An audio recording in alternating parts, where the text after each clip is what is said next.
All And right. Cam's My gone to first live. bet. It's the first time I actually bet. Oh, yeah. I won. Where'd So you- now, actually, I took another bet because I like that one where you do so many players against the field, but it's really hard when the field is so poor. Right. Yeah. So where'd you end up betting? I bet Thigala, Matsuyama, and McNealy against the field. Okay, cool. Yeah. What did you use, like a website or? Yeah, bet online. Okay. Yep. I've heard of that one. Never used it, but. And what they do is that then they bet like certain players. So they might have Maverick Mcnealy paired against Matsuyama, but the odds are and then you have to bet one or the other. Oh yeah, like a head to head. Yeah. Yeah. You're not going to make much money on those. No. Yeah. So We're going those for are the picks big for this bucks. week, Jan? Huh? Those are your picks for this week? That's what I bet. For this week? Yeah. Okay. But I actually think it's going to be an unknown, not an unknown, but none of the big favorites. Because when the field is that weak, someone can come from behind, and kind of like what Cam did. Yep. Yeah, the rankings for the three players who won this event. Wolf was 1659.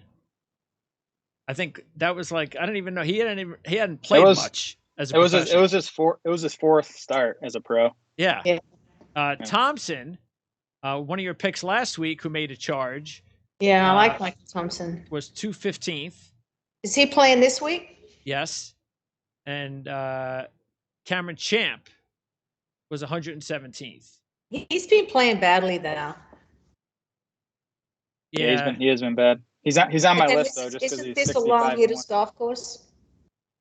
Yeah, I think so. I mean, it's 7,400 yards, but I mean, when Wolf and Champ have won, makes me think it's a long hitters course. What were the scores? Scores are pretty low, huh? Yeah, well, Wolf won at 21 under, Thompson was 19 under, and Champ was 15 under. Oh, it's not that bad. Yeah. No. Yeah, but they're also not the top players playing. True. And a little bit later on, we'll talk about the LPGA Evian Championship 2. Okay. That's at Evian Resort in France. That's the opposite. That course is so short. Okay. Is that a good thing or? Yeah, it doesn't matter. I think there's only 3 favorites in that one. Are all the courses in France short? Because I know the Ryder Cup course they played at was short too. No. I think they are kind of, the old ones are, because when I won the French Open, it was fairly short. Okay, so let's just recap last week because congratulations, Jared. Nice pick, Cam Smith. Yeah, big time. And now that was fun. Yeah, we're undefeated in majors. Yeah. So we're 3-0, Jared 2-0, and I've got the Matthew Fitzpatrick pick. So we're perfect in majors. We came on after the Masters, so it is what it is. But boy, that was a real exciting. I mean, you can deal with it because it's every 5 years. It wouldn't be good if that was your British Open every year. And I understand that if the weather came into it, that it would be a different golf course. But it was just the conditions were just so easy to play in that we knew if that was going to be the case, as we said last week, you were going to get this type of scoring. But it was exciting because if you miss off the tee or you could be put in bad positions, it wasn't like everybody had a great score. So, and it let players like Cam Smith go low 2 out of 4 rounds, and it was real exciting. I mean, you're just not going to get a major very often where you're going to shoot a 64 in the final round and win. That just doesn't happen in a major. Yeah, no, I mean, really the course is almost too dated, but it's just got so much history. Like you said, if you don't have the weather, because if you can avoid those pot bunkers and half the bunkers that I would get in when you make the turn and turn back to the clubhouse, the wind wasn't there to be against the wind. And so they could just fly them and they're really and because they've had such dry weather, there wasn't that wispy stuff is normally very thick. So they had everything kind of going against them, for scoring wise, because number one, like you said, they had great conditions. The golf course was dry and they'd had a drought and there's no irrigation system on the golf course. And so it is what it is, you know. And so it's, when you play it, it's kind of underwhelming, but it is still, the reason you do it is the history. Yeah. You know, that's the fantastic part. And Cam Smith, the reason why you liked him, Jared, and it really came to fruition, which was, yes, he doesn't have a good major history yet, even this year, for as good as he's played. But if he's going to play well at a major, this is the perfect golf setup for him at a major, because it's not really a major tough golf course. Yeah. So that really made it a real good location and setup for Cam to go out there and show off. Yeah, it was a good course fit for him. I didn't think, you know, his inaccuracy off the tee would hurt him, and it only did that one shot. He got up against the bunker and tried to play what I thought was a stupid decision to try to get that out there, cost him a double bogey, but he still ended up winning, which was nice. Yeah, I mean, you just talk about putting variance with Cam Smith. Like, he made everything the first 2 days. Saturday, he couldn't make anything. That was frustrating. And then Sunday, he made everything again, and Rory could not make a putt on Sunday. So that was just the difference, and it often comes down to that. Well, I know, and I think that I feel sorry for Rory in one way, because he really, the first 9 holes was playing match play against Hovland. And so he was playing, what you should do is hit, you know, fairways and greens, and just, he was lagging his putts. He was leaving them, you know, 4 or 5 inches short, but there was never any problem. But the problem with doing that is when Cam Smith had that run, if he'd have been a little more aggressive, he, you know, if he'd been worried about other people, I think he would have won it, because it was, by the time Cam peeled off 5 birdies, it was almost too late then to make a charge. Yeah. And then, I mean, out of nowhere, our boy Cam Young, I mean, it's like, dude, you just went away for like, you hit that 80 in that one round, disappeared for 2 events, and then boom, here he goes again, and he kicks off the event going 8 under. And you just had the feeling that once he got off to a good start, that confidence was going to be back again. And you just felt he was going to be in the event. I mean, and he almost actually stole that late. It was really dramatic that he put himself in that position. And look, he actually could have tied it if Cam Smith hadn't parred the 17, which was a very tough par putt. Well, 17 was definitely a turning point, because number one, where Cam Smith hit it, when he did that, I just said there's no way he could get up and down, because you couldn't hit any kind of chip shot as hard and firm as that was, because anything you hit, I don't care how much spin you could put on it, is even out of the hard pan, it's going to hit the downhill slope and go onto the road, so you're going to make bogey. So when he pulled out his putter, I figured he was just going to go way out to the right and just make, you know, get it on the edge of the green and then try to 2-putt for par. To take it that close, that was the best par. But talk about where Cam Young made the mistake. How do you have a 15-footer, actually it was less than 15 feet, and leave it 6 inches short of the hole when you could go birdie eagle? I mean, all he had to do was give it a run. I mean, that's experience right there, because he really should have gone for that putt. That wasn't even 15 feet, was it? Run it 5 feet by. Yeah, I think he had like 8 feet on. You're talking about 17, right? Mm-hmm. Yeah, I mean, that second shot he hit was unbelievable. Easily the best one I saw all day. Yeah, I mean, Cam Young is a stud. He's going to win a lot of golf tournaments, I think. If he won, that would have hurt, because he was like 130 to 1. You know, just because he'd had a few rough weeks. So that one would have hurt if he had won. We didn't bet him. Yeah, that for sure. But now that I love his golf swing, and he's only 25, so he's going to be one to watch. And you know who's one that's going to watch is that 20-year-old, that one that you call, you know, you said Tommy Lee. He's going to be unbelievable. Tom Kim. Kim. Tom Kim. Yeah. Kim. Yeah. Yep. Oh, you mean the kid that's winning all those events over in Asia? Yeah. What is he? He's in the field this week. Oh, really? Oh, what are the results? He's got to be. I think he was a late ad. I think he's like 28 to 1. He's one of the favorites. Oh, I would say you'd have to be after finishing that good. Yeah, he played well. And you know, and a lot of them are going to be a little bit tired, but when you're 20 years old, you're not tired at any time. Yeah, that is one of the things when we're looking at this week is definitely, though, how many events prior even to playing, and then the travel and so forth. Maybe not competing against yourself, but you are going to have to compete against some of the other players that are also just as good. So yeah, I mean, Kim could be an interesting pick. I haven't looked at. Do you know how many weeks in a row he's played?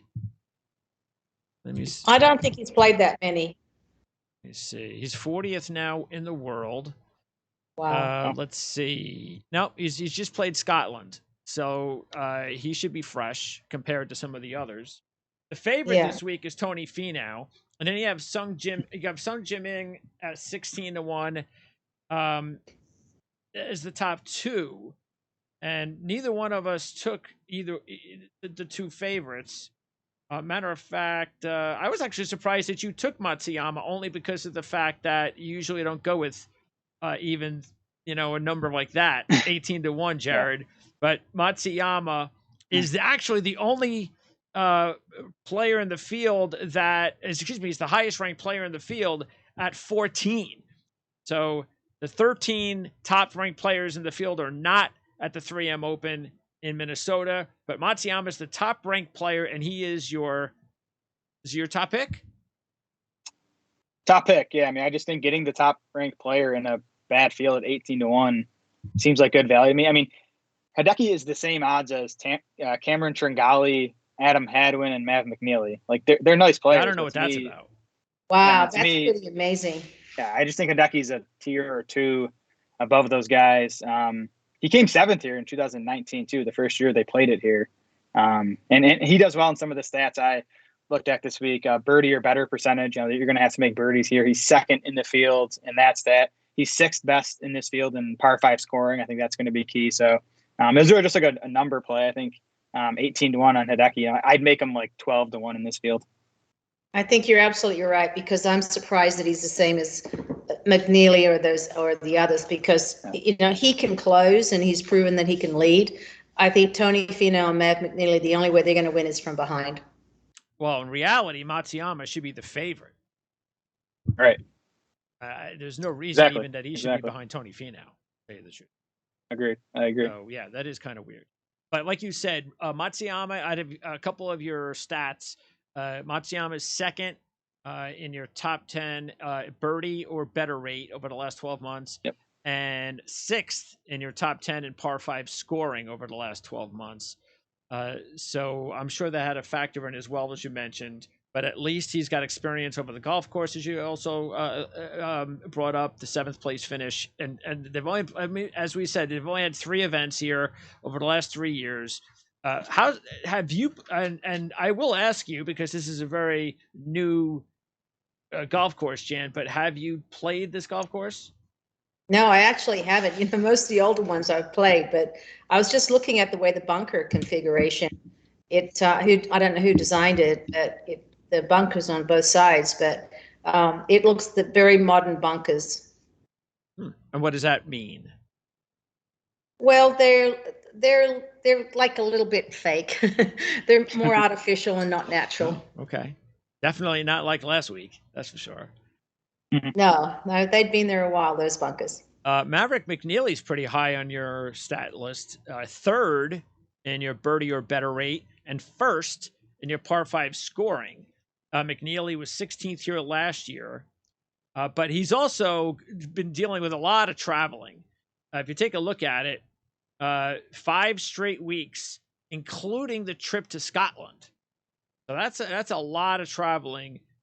Disappointing last week, but still finished 9th.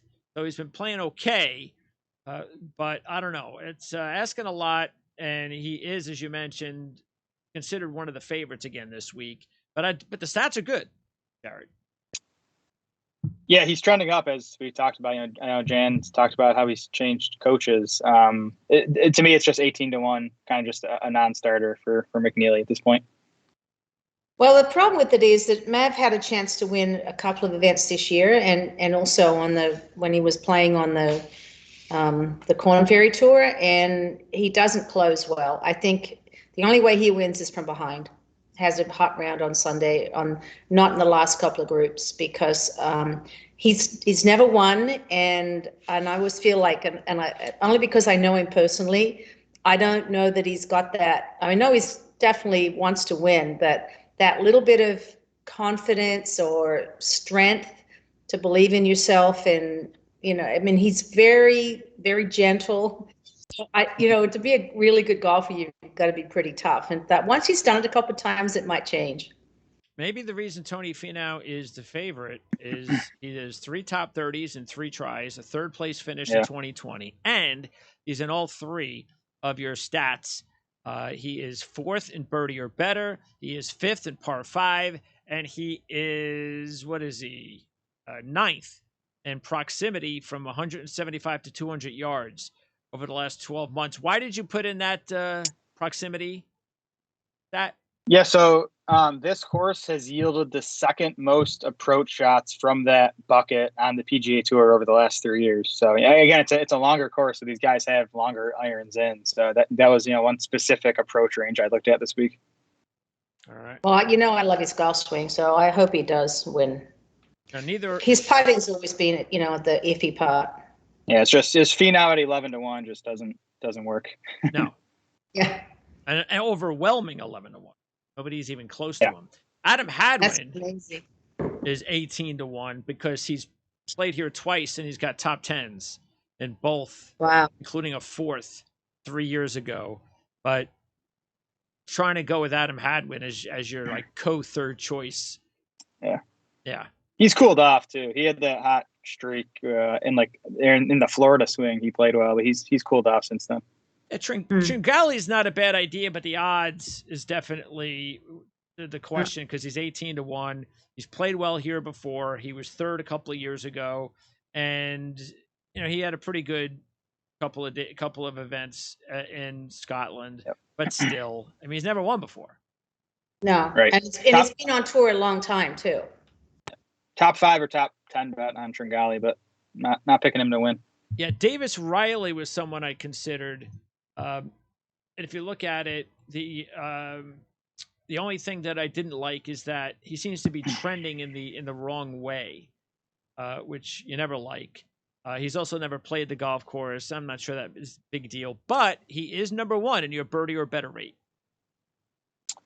Yeah, I considered Riley. I like a lot of these guys in the mid-20s. It's just they're in the mid-20s, and I wish they were in the 30s just because they're mostly unproven guys.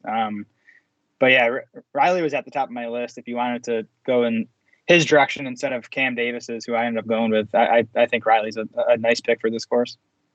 Yeah, we had 3 players in the mid-20s on our list. You have Cam Davis at 25-1, and I have Adam Long and Mr. Sahith Theegala at 25-1. I just had to go with Theegala because I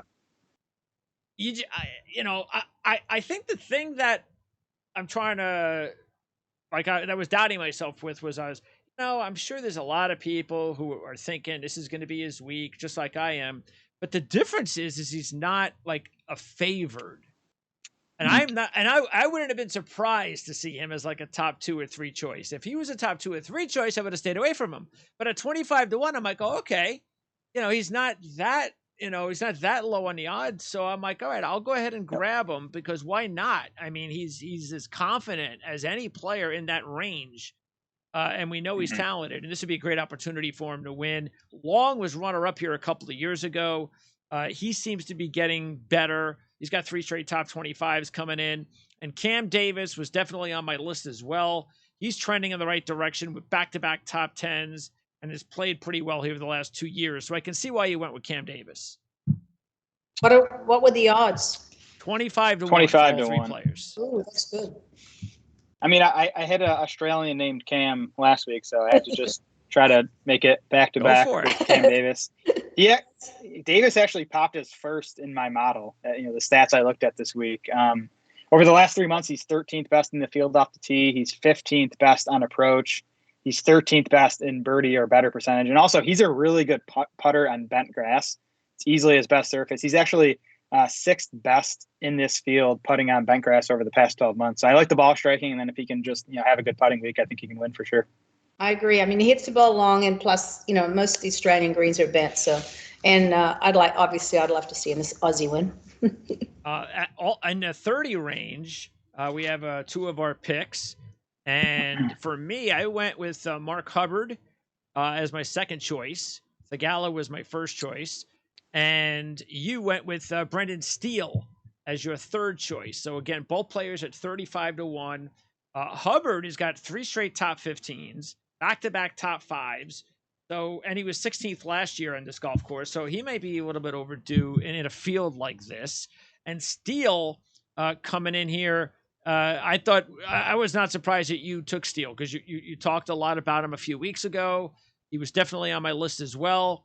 And if you take a look at it, in his last 3 events on the season, all in the top 25, and including a 9th place finish at the PGA Championship, and he's made 7 straight cuts, Jared.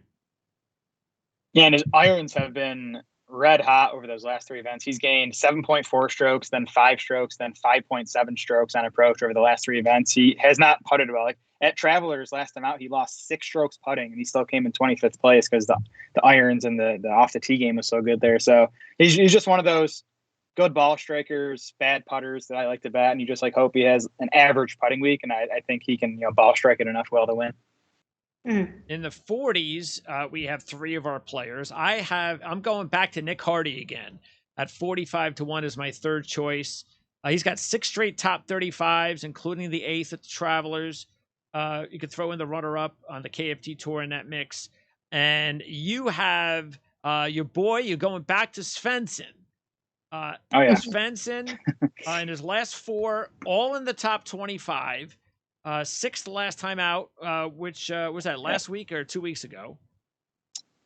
2 weeks ago. 2 weeks ago. And then the other player is my Rutgers boy, Gotterup at 45-1. So anybody who went to Rutgers is good by me, and he'll be playing here for the first time. So talk about your 240. You got Gotterup at 45 and Stephenson at 40. Yep.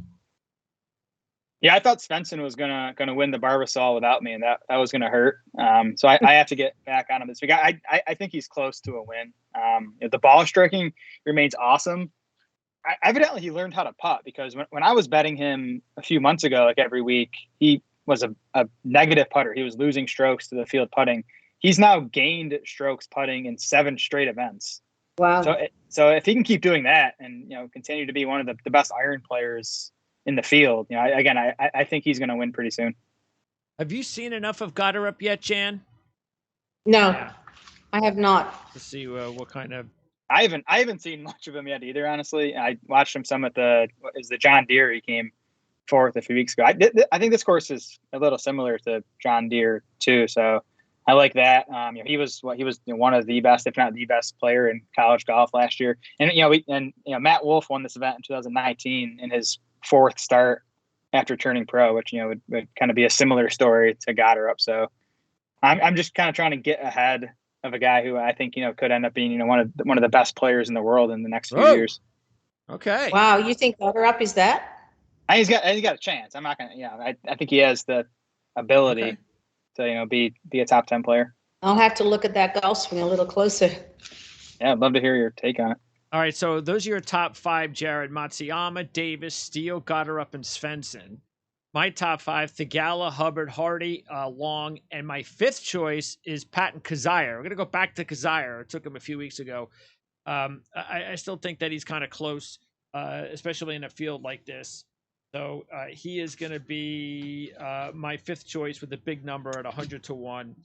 And then we move into the before we get to the stick with the 100-1 shots in that range, because we have a few others to go with. Cameron Champ is your second alternate at 65-1. Yeah, and he's not playing well, as I think Jan mentioned before, but I think he has the upside. And if you look at his results throughout his career, he'll miss 4 cuts in a row and then he'll come 8th place. Yep. He's just a very inconsistent, volatile player. He's the defending champ here, so I think the course suits his eye. He's won 3 times on tour, so I just think 65-1 is a pretty nice number. As far as the long shots, then your last pick is your first alternate, and Shank you actually took about a month ago. So you're going to go back to Shank as your first alternate at 150 to 1. He's played the golf course, so he's been here all 3 years. And what's the reasoning behind going with Shank again? I'm kind of just trusting my numbers on this one because he came in 8th in my model, and he's 150 to 1. He's actually had nice, solid recent results. He went 26th at the Memorial, 24th at the U.S. Open. He missed the cut of the Travelers, but he gained off the tee and on approach. He just lost 3.5 strokes putting, so just a bad putting week. So he's striking it well. He's just solid in like every stat I looked at this week. He's top 60 in every stat I looked at. Nothing like really spectacular, nothing in the top 10. Just solid across the board. And he's a good putter on bent. He's 15th best in this field putting on bent grass. Wow. And my 2 alternates are going to be 130 to 1, Chesson Hadley. That's your guy. Yeah. Hadley's made 5 straight cuts, including a 10th at the John Deere and 5th at the Travelers. And let's not... When you first saw Hadley play, Jan, and this was almost 10 years ago when he won the Web.com Tour Championship, and he had a good, things were looking good for Chesson Hadley. Almost a top 50 player. Now his game has declined, seems to be picking things up again. So maybe that's why I felt this may not be a bad spot for him with a big number. But do you recall anything about Hadley's game that sticks out in a positive way? Yeah, I was surprised when you come from the Korn Ferry Tour with the alternate tour and then make it, you usually, you're so excited and you get a little intimidated, but he got off to a good start early. But then sometimes it just takes a while. I don't know the personal life, whether he got married. I really don't know that much about him personally, only his golf swing a little bit. But some people take a while to kind of get used to being on the road, adjusting to the different greens. And so it's a totally different feel. And, being on the Korn Ferry, the golf courses are really different. The alternate tour, they're very long. They're usually wide open and lots of scoring. Then suddenly you get to having to, have unbelievable short games because the guys on tour that are, on the PGA Tour have ridiculously good short games. They're chipping, touch, and that might be something that you've had to adjust to. It's kind of like, some of the ones like what we've talked about with Stephenson. He's had to, and Matsuyama was the same way. He couldn't chip at all when he first came on tour, and now he's become a great pitcher, and his putting's even gotten better. So it just takes a while. And then my final pick was James Hahn, and Hahn does have winning experience on the PGA Tour. He has 4 top 30s in his last 7, including 2 top 10s. He's trending in the right direction. Missed the cut here last year. I don't think that's too big of a deal. But I kind of decided this week in a field like this to go with players that have won before. The guys like Long and Kazire and Hadley and Hahn, and mix them with some hot players. Because as we have always talked about in these types of fields, these are the hardest ones to handicap. Even though when you have the greatest players in the world in the same field, and that could also be considered hard because you have no idea when the best players are going to actually put it all together in one given week. Because look, Cam Smith was almost 30 to 1 last week. And he's having a tremendous season. But at least you feel more comfortable, Jared, when you are putting or investing your money or monopolizing your fantasy games with players that are just proven to be good. Because when you play with players that don't have the confidence to win, anything can happen. Yeah, there's definitely something to that, and Jan could speak on it, I'm sure, about just, the ability to win. Like it doesn't show up in the numbers I look at, but I do think I'm with you, Greg. I always think it's a good idea to put money on guys who have proven that they can, close out PGA tournaments. Yeah, well, and a lot of it's going to depend on the two numbers people are going for right now, and is that keeping your card and making it to the top 125 in the FedEx points. It's down to 2 more tournaments. There's a few of those guys that are on the bubble that have to really have a good tournament while it's weak field, just in case they don't make it to the next one. If they don't make the cut. So there's a lot on the line, including someone like Jason Day. And you talk about someone that's won, and he got off to a pretty decent start this year, but he has won, but he's right close to not making the top 125. So he's got something really to prove this week. Yeah, with Jason Day, it's all about injuries. When it's hard to invest in him because you just never know on what day he's just going to walk off the course. You can't make, and you're like, hey, if you're going to walk off the course, you should have done it before the tournament began, so I could have kept my money. I know, because plus it's unfair to other players. They always say that because there's a lot of people that would do anything to play.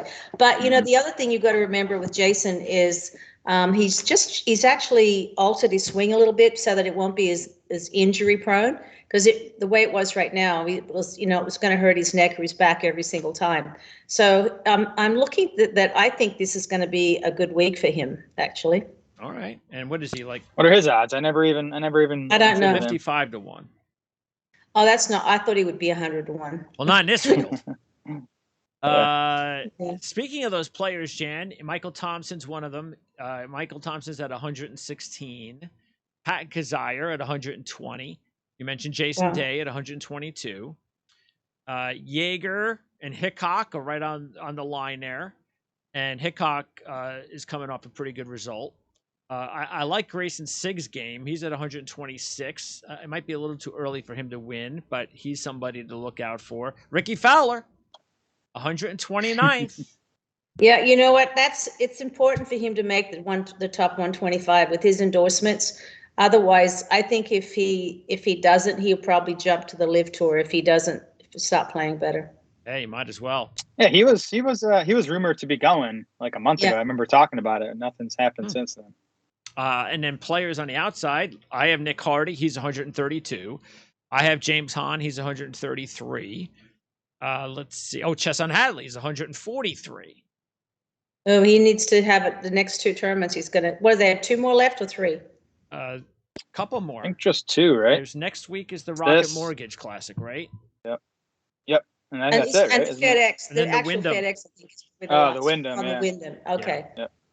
Yeah, so that's not a bad strategy. Any of the other players that you were considering this week, and I'm assuming they're long shots?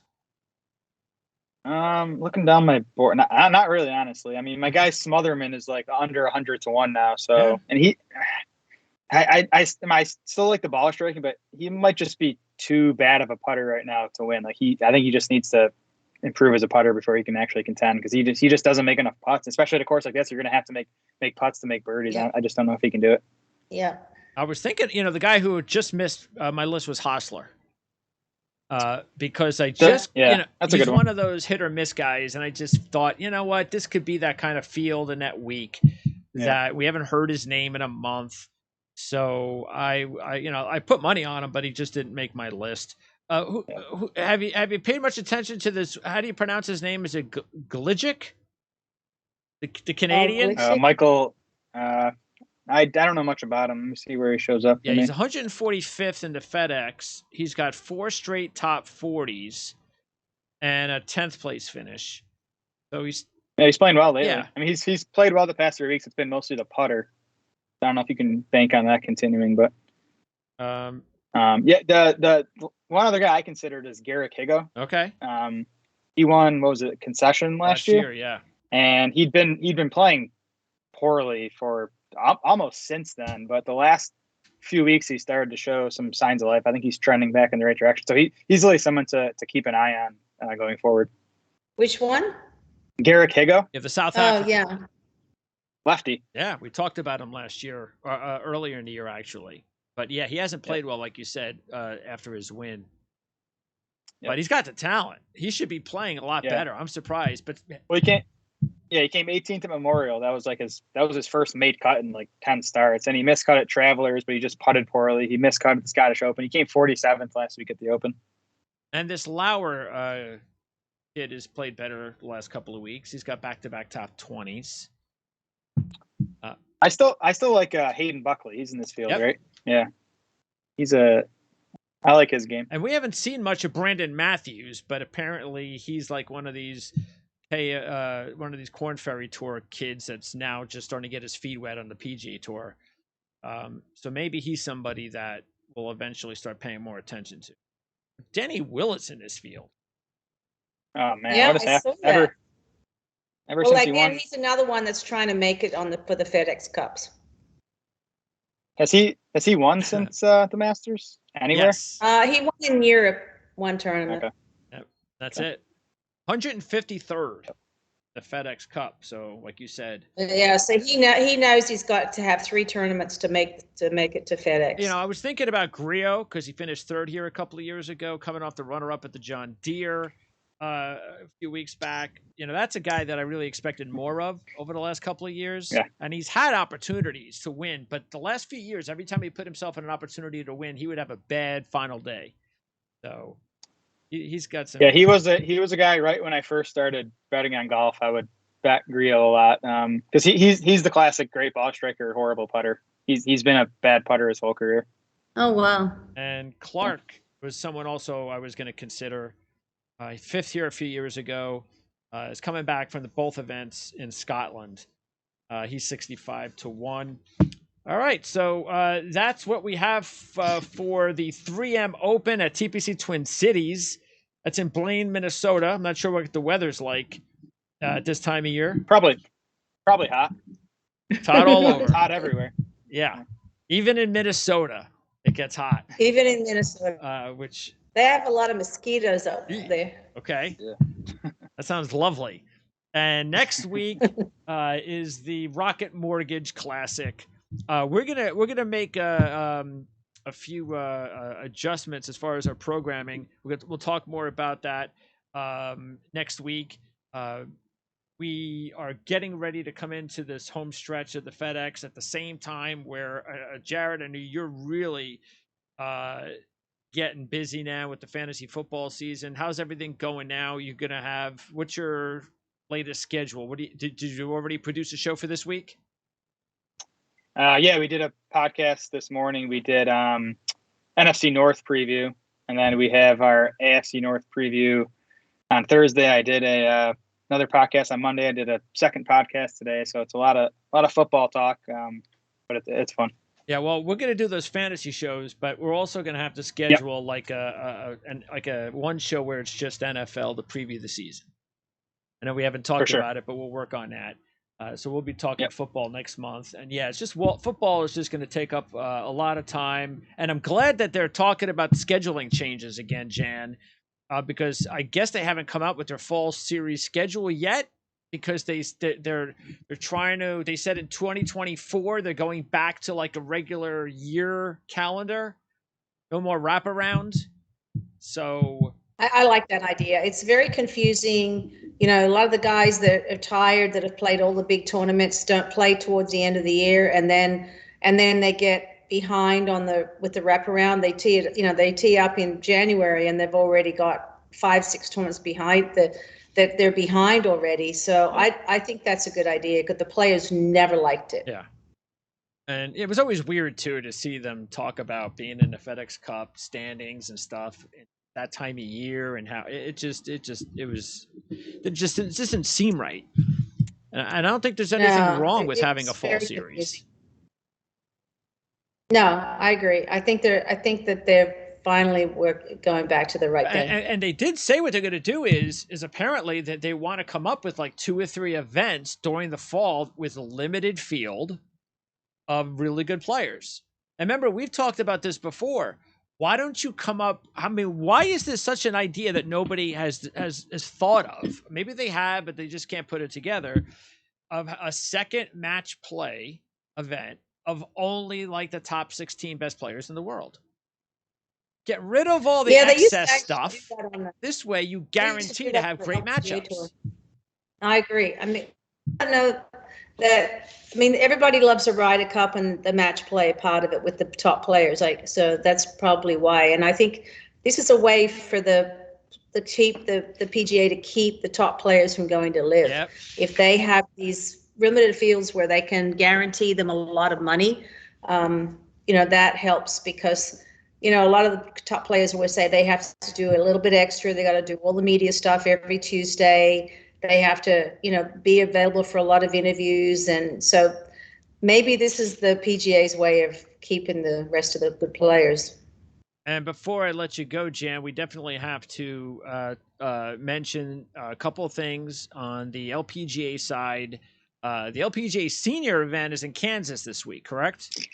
It is Salina, Kansas. I decided not to play because they lowered the money from 900,000 to 400,000. Wow. And yeah, and I don't understand why we weren't with the KPMG with the PGA Championship with the senior division. We played Congressional, which is 36 hole of it. There we could have been on the other course or earlier on in the week. And KPMG actually gave the LPGA an extra $1 million because they had it because they didn't have to pay Phil because they didn't have him under contract anymore.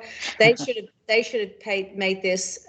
They should have gone to the senior tour. So I kind of boycotted it for that reason. And the other is this is Curry Webb and Annika's both their maiden in playing in the event, and they've both just played 2 regular LPGA events and are playing really well. So how do you compete with someone that's playing? And I haven't played since last September. So it's there's going to be a very top heavy top 10, and they changed the way the money list is because the LPGA took it over. So after the top 20, it just dives down to last place is $1,000. And I'm like, you know what?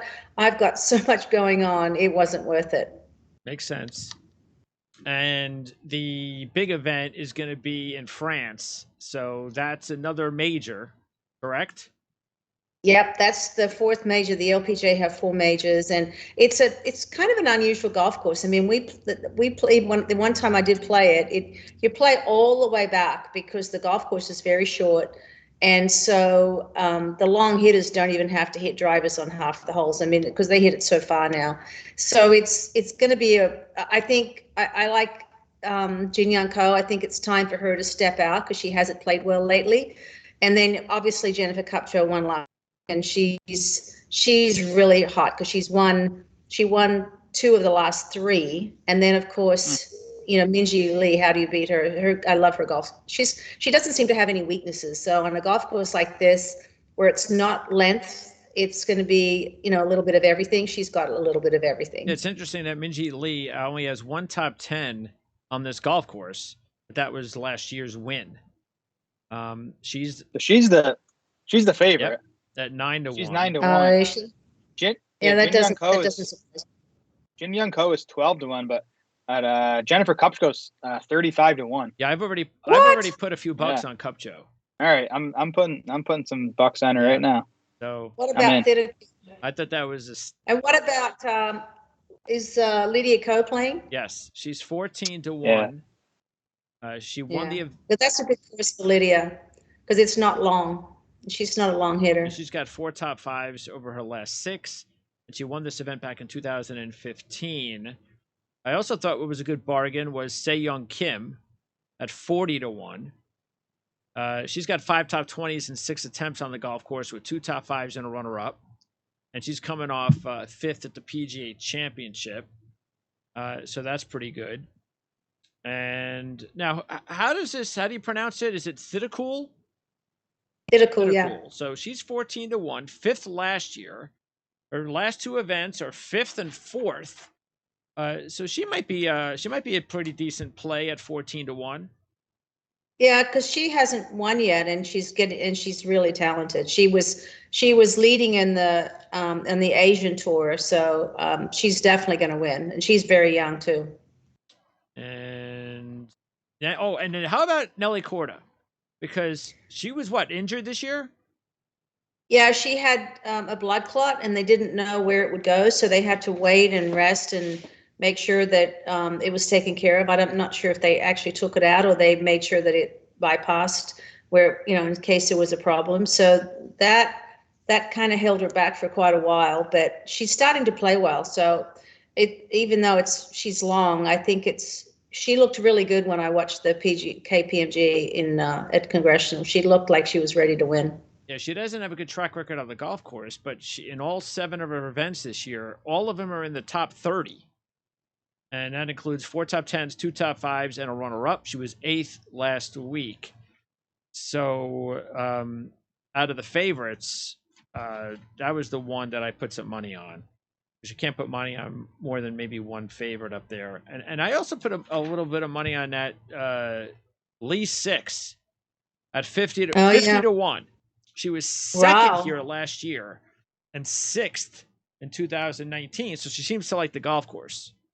Yeah, she definitely likes the golf course. She's not a long hitter, but they've all got game. But yeah, it's not a bad bet.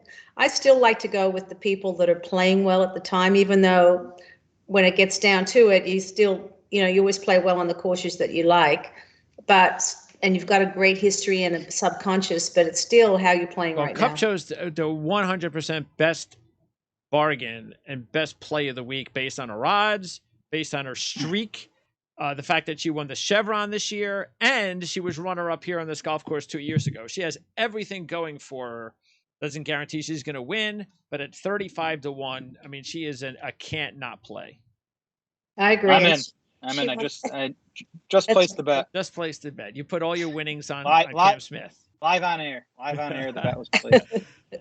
All right. Sounds good. Appreciate your time as always, everybody. And we'll talk real soon. Thanks a lot. All right. Thank you. Good luck with your football. Oh, yeah. Can't wait. Thanks. See ya.